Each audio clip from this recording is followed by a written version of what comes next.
put me in the thing, and I was like, you got to be kidding me. She opens up the thing and she says, you know how many bees are here? It's like 40,000. It's crazy. All right, here we go. Let's make TV. Okay, back with you on the Bronx Buzz, and I am thrilled to see an old friend, and I mean old because I've known her for a long time. Let's see, I got a long list. She's a real estate developer, an urban revitalization strategy consultant, a MacArthur Fellow and Peabody Award-winning broadcaster, and now author. And this is her book, ladies and gentlemen. She could see it behind her, Reclaiming Your Community. It is Majora Carter. Nice to see you again, Majora. Nice to see you, Gary. Listen, we don't BS in the Bronx. We tell the No. truth. So I'm going to tell you, in anticipation of this, I said, I know what Majora advocates for. We've known each other for a very long time. And so it'd be interesting to read her book and, hear her talk about it. However, I was incredibly pleased to find a personal account of who you are, who you were, how growing up in Hunts Point and many of the issues that so many young people and have to deal with growing up in Hunts Point. And then, listen, again, I'm not going to mince words, the whole Fresh Direct controversy, people who have said some things about you that you're not quite as sincere or caring as you probably feel you are. And it was all there, as well as the fact is the book is a scholarly work because it is in the curriculum classes at Notre Dame, University of New Orleans, and Lesley College. It should be at Lehman, at Fordham, at Hostos, at Bronx. But we'll do that. Anyway, nice to have you with us.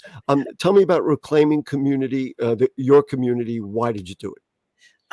I wrote it because, the part of me was, growing up in the South Bronx during the era of the burning Bronx, I was one of those kids who was led to believe that you measure success by how far you get away from it. And, and I didn't see real value in my community because that was sort of like the way we were taught. Like we were asked to participate in the brain drain from our own community.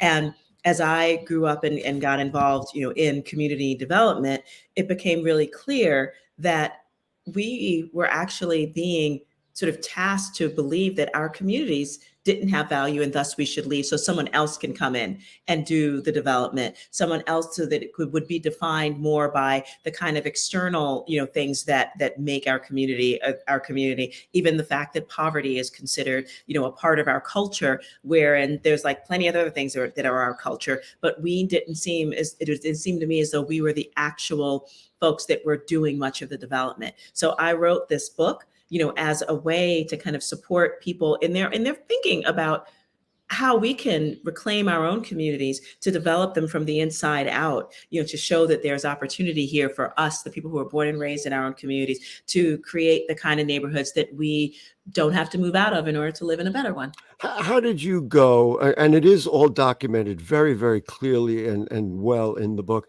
How did you go from being the advocate who was one of the fiercest advocates, when you were part of the creation of Sustainable South Bronx, to somebody who said, well, now I even allow TV to call me a real estate developer? What is that transition? How did that work? And how is that the same person?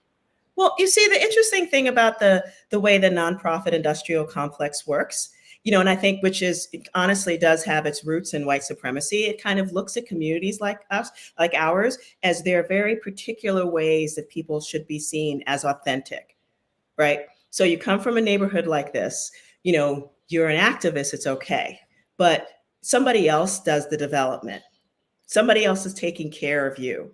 This is the way it's always been. I mean, this is what we're talking about.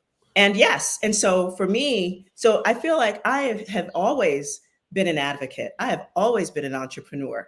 I have always used all the skills that God gave me, in order to support my community. So for me, it was hardly, a really weird kind of transition to think that somehow or another, moving into the business world, with a real focus on how do we create the kind of neighborhoods and developments and projects within our community that we know people are leaving our community in order to experience, except do it here. And why are we not thinking about local ownership? Why are we not thinking about like people that look just like me being the agents of change in our own communities. Like it's cute when it's like, oh, if you only want to build a park, but God forbid you want to actually start a business.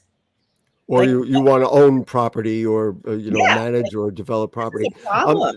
Give me the definition as you see it of self gentrification, because Well, the G. Well, let me do one more bit of introduction before I let you talk.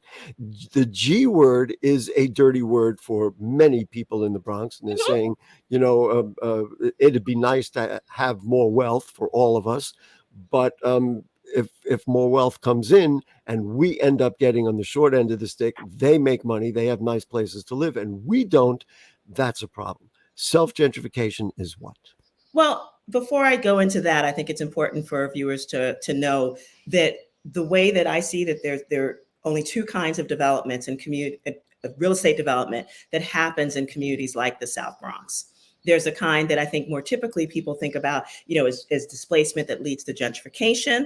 And everybody knows, like, oh, there's a big developers, come in, they buy up all the property, and then they essentially, create a neighborhood that's not for us. Even though we know good and daggone well that people from our own neighborhoods actually go out of our neighborhood to go to the kind of places that are built in neighborhoods once they're quote unquote gentrified. And then there's the kind of what Let's just insert hence boogie down grind. And many people, no, do I have that oh, wrong? I mean, it's a locally owned coffee shop that That's what I'm saying. But right. you got criticism because people said you're building the kind of thing that Bronx people won't want.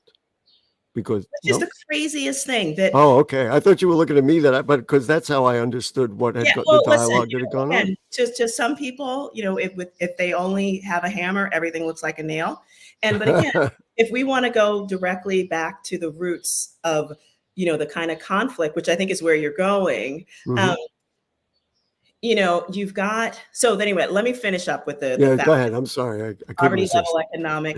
So there's two kinds of real estate development in our communities. One, is gentrification displacement, which I already talked about. The other kind is poverty level economic maintenance, which is where you'll see things like more health clinics, very highly subsidized affordable housing that are done by developers, usually from outside of our communities, that And make using public funds to make them work. public funds and basically making enough money so that they could send their kids to great schools and live in great Ugh, neighborhoods.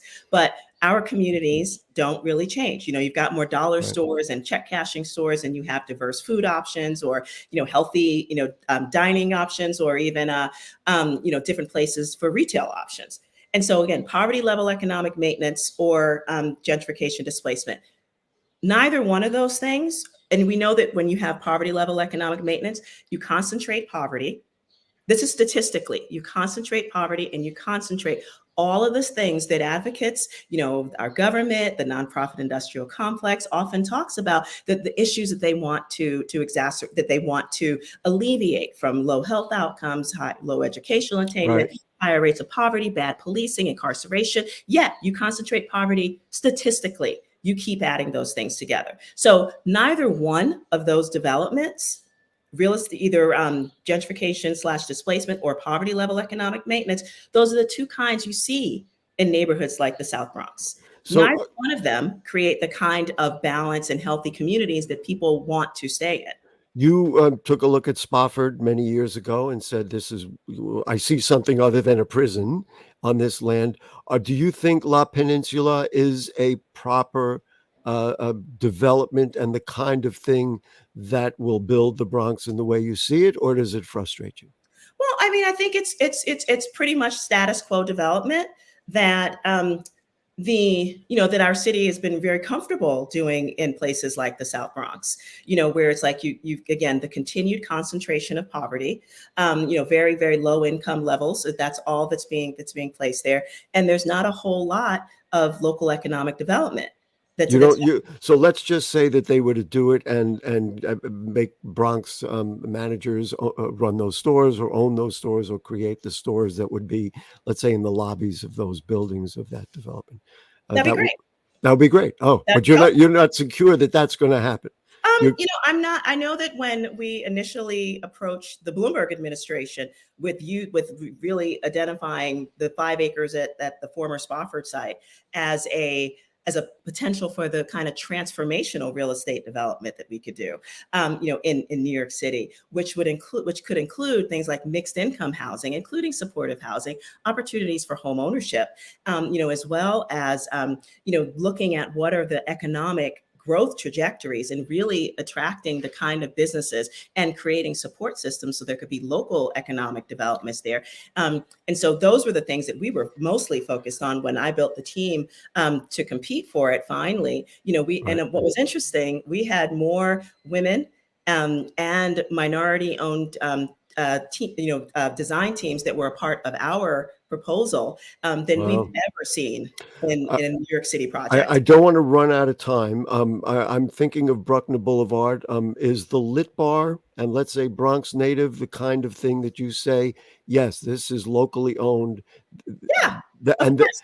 It's and exciting. It's great that there are local. I mean, I'm super excited whenever I hear of local people actually starting businesses and supporting their community through their own entrepreneurial development. And so the Lit Bar, run by Noel Santos, or a Bronx native, with Mr. Greon, is like those kind of places are the things that we want to see more. Morris is who you The were Boogie talking Down about, Grind, right? was, we started it as a joint venture with a city-owned coffee shop called Birch Coffee, but we moved into our own 100% locally owned spot because we really we wanted to just like be something that was super local, and then we created opportunities for local folks to invest in it as well. So Boy, we don't have enough time here.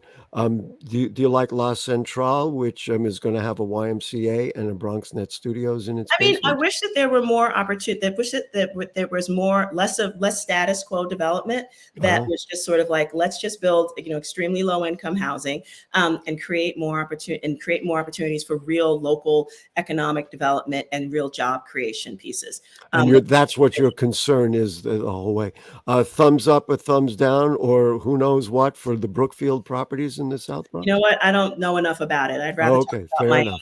own That's fair enough. stuff. How's That that? that is fair enough. Listen, the book is Reclaiming Your Community. I could show you the same thing that she's got behind her. It's just very, very interesting to me. If you're not at the table, you're on the menu. Right. That was one of the phrases that I thought of, and I'm probably going to think of as I drive and move around the Bronx. Um, how do you avoid being on the menu? Because Bronxites have been saying, don't develop without us. We want to be there Well, in every one of our neighborhoods. the only way we can do that is, one, acknowledge that there hasn't been enough local ownership opportunities, and actively go after them. We have to stop selling our property to predatory speculators, because many of us do that, and then they turn around and these are not local landowners that are benefiting from generational wealth. My own family was one of those, and I talk about that within my book. In the book, yes, Yeah. extensively. So the other thing is like really creating more local opportunities for Uh, business development. we're going to have to run the Cass Gilbert rail station building Yes. that you Yes. have. We're going to really see that. We're going to see a performance center. I don't have enough time, but that's what the plan is, and you own the building, and that's what you're working on. Yes, we're transforming the old El Coche strip club building into a multi-purpose event hall and music, and And really, and and Uncle Gary will be invited when it opens. it's already open. Like, Oh, we okay. actually do So TEDx. then I got to get down there. All right, listen, Majora Carter, the book is Reclaiming Your Community. Thank you so much. We're going to have you back, or maybe on Bronx Talk, and really do a development show, because Let's do that. I got about pages more of questions for you. Thank you so much. Congratulations on the book, and everybody take a look forward, wherever books are sold, at the Lit Bar, Reclaiming Your Community, Majora Carter. Thank you so much. Thank you. And that, my friends, will do it. What a stirring show about development and everything else. And I got to run. We'll see you next week. All Good right. night.